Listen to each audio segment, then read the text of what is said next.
is going on, y'all? Hope everyone is having a good day, good week, good 2024 so far. So tonight we are going to be pouring some resin. See if we can get a couple of these slabs out of there. I'll start with this guy, which will be this one here. I clean the mold out, just hot water, no detergent or anything, soap, nothing like that. Got it nice and clean. Ultimately going to be putting it between two boards, and I'm going to use these zip tie to kind of clamp it together because I did not get a chance to get rubber bands today. I do have the mold release, Alumilite, amazing mold release. It's also like a conditioner for the molds themselves, just to help them last longer. And then we got the Solaris micro balloons. These are glass spheres, not Q cells. This is going to kind of give the baits some stability. So whenever I'll have buoyancy with the micro balloons, and then the lead weight at the bottom, it makes a more stable, buoyant bait, less rollover. The trick is with this is dialing in how much microspheres per resin you're going to use. This is the resin I'm using, KS resin. This is not a quick set, it's a longer set, so I'm gonna have to read 45 minutes working time. So I'll have plenty of time to really work these microspheres into the resin and allow bubbles to pop before I actually pour it into this mold here. But for now, I'm gonna zip tie this up. See, I cleaned up the pour spouts a little bit. I didn't really update that with y'all. I did, a lot of my other videos, I could still see the straws and the toothpicks that I had in there for the vents, but I went ahead, cut those out. So now I have nice clean pour spouts to get in there, and each section has its own little vent, so it should be good. But might have to come in a little bit more on this, we'll see. And this one, that one connects really good deep all the way. I mean, they all do, it's just that's deeper than it really looks, so I think I'll be fine with that, really. But I definitely like the way these turned out. Kind of recommend using some straws in there. All right, so you can see here I have the box zip tied. I'll get rubber bands in the future and save myself the zip ties, but for now this is what I'm going to do. I don't want to over squeeze this and cause any type of warp or have the center body, this part like pushed in at all. Really just getting a snug fit on here, so I'm not getting epoxy coming out the bottom, dripping out. It's not slipping or falling over and something happens. So I have it, snug on here. It's not pushing, and you kind of see what I'm talking about when I push in here. You don't want that stuff to happen. You don't need to clamp this down so tight that things like that are happening. Remember too, you're building these silicone molds with those lock and keys on the inside, so it's gonna stay pretty snug. This is just drip protection, really. So yeah, what we'll do now is start mixing up some microspheres into part A and go from there. All right, so I think what I'm gonna end up doing, 'cause as I've said in the past, I want these to be blanks that I can ultimately turn into different types of bait, whether it be top water or surface wake or subsurface wake, you know, just changing lip angles and designing and buoyancy and stuff like that. I gotta choose which route I'm going right now. And I think this first route is going to be a top water wake, waking, you know, on the top, maybe 3/4 of the body below the water and 1/4 of it on top of the water. So I need this to be really buoyant, and I'm not going to use a lot of lead. I need it to be really buoyant, and the more buoyant of a bait, apparently the less microspheres you need, and you're ultimately just going to use less lead in there. So I'm going to do an 8% mixture on this. Shout out to Engineered Anglers just for tips and advice. Man, that guy puts out the best videos on bait making. Super detail oriented. I mean, the guy's an engineer, so good guy to go to for this.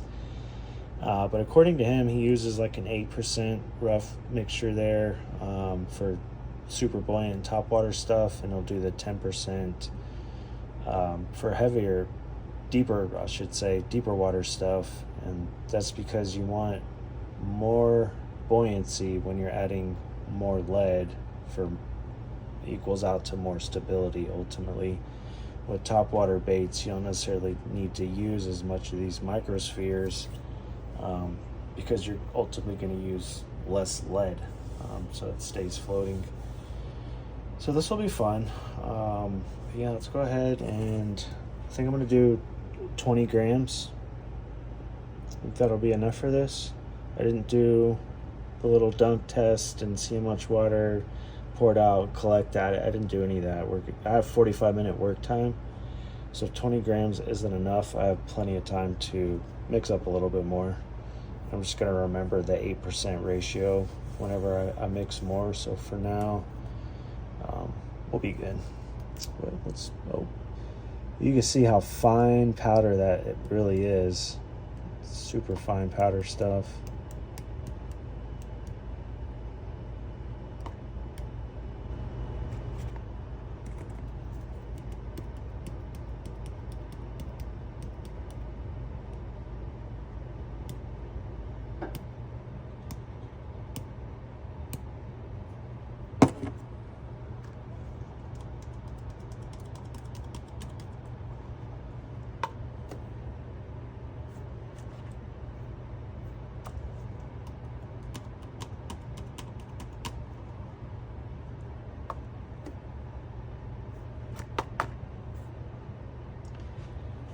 Boys, it might be time for new batteries or a new scale. I mean, I know this stuff is light, but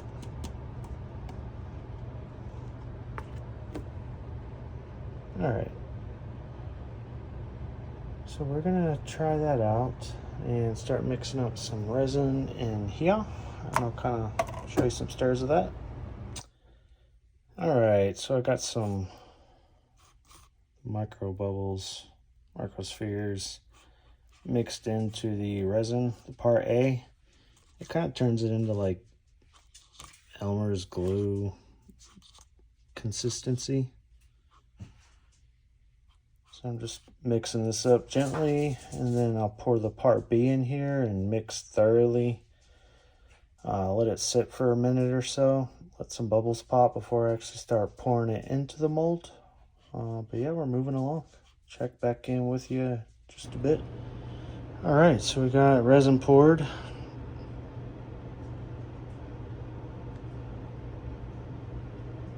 See if any of these bubbles pop while we have it on camera.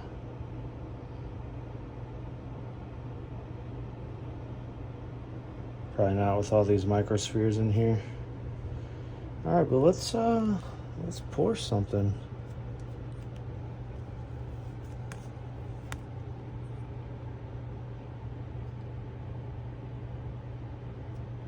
Oh, so that was an amateur pour.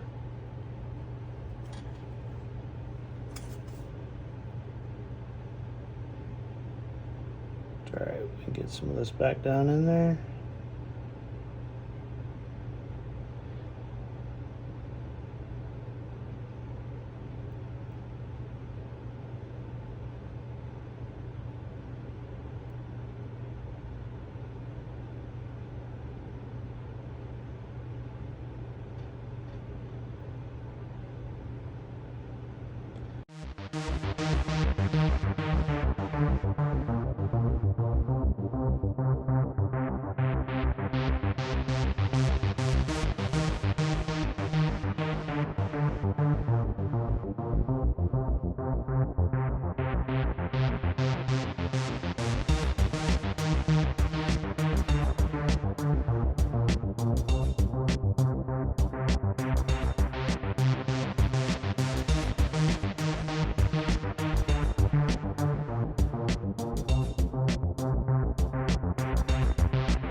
And it looks like that plugged it.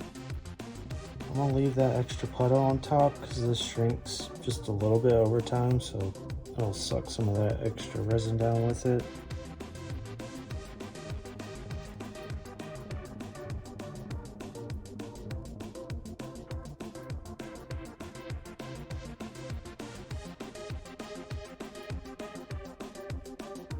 Start on the next one.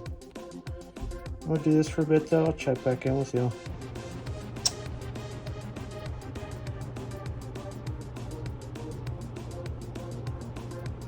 So you can see after you let it sit for a while, one bubbles start popping up, and then two, the resin sinks down.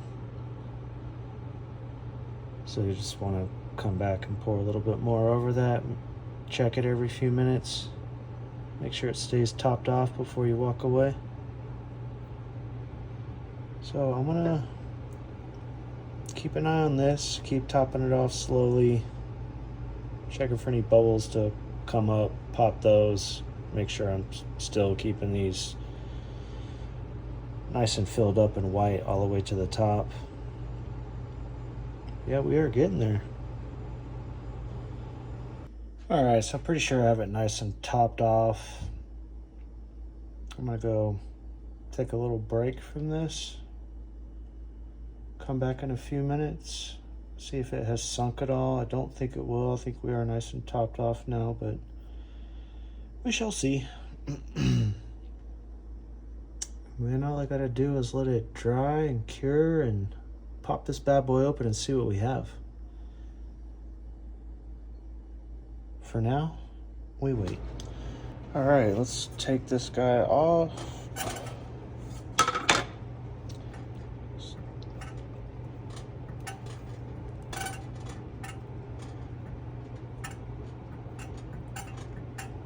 See what we got here.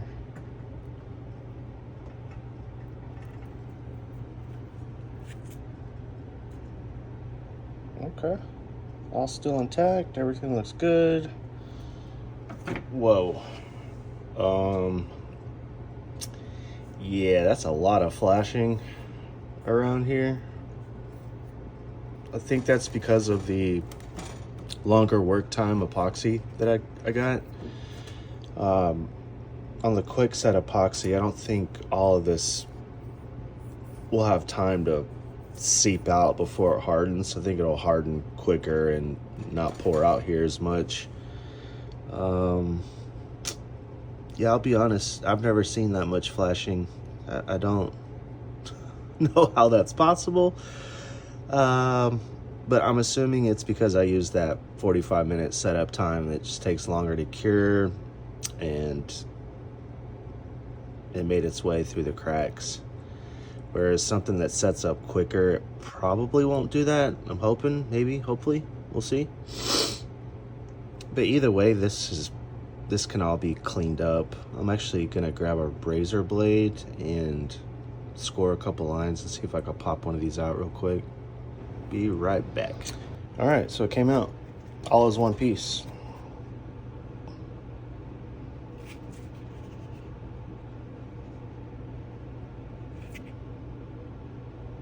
Heck yeah, it looks great. I mean, it's smooth as butter, even with all those micro bubbles. Got my little bottom marks there. Molds perfectly okay. I'm gonna call this a success. I just need to clean up the flashing on here, and this is a done blank. Put some weight in it, test out some different locations and weights and see what works best.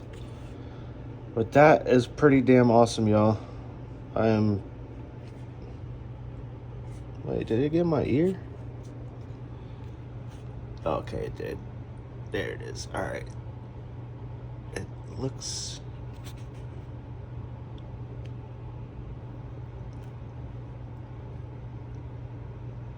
I don't think this side's fully cured yet. It's like kind of clear and shiny there. I'm gonna have to just let that sit for a little bit longer.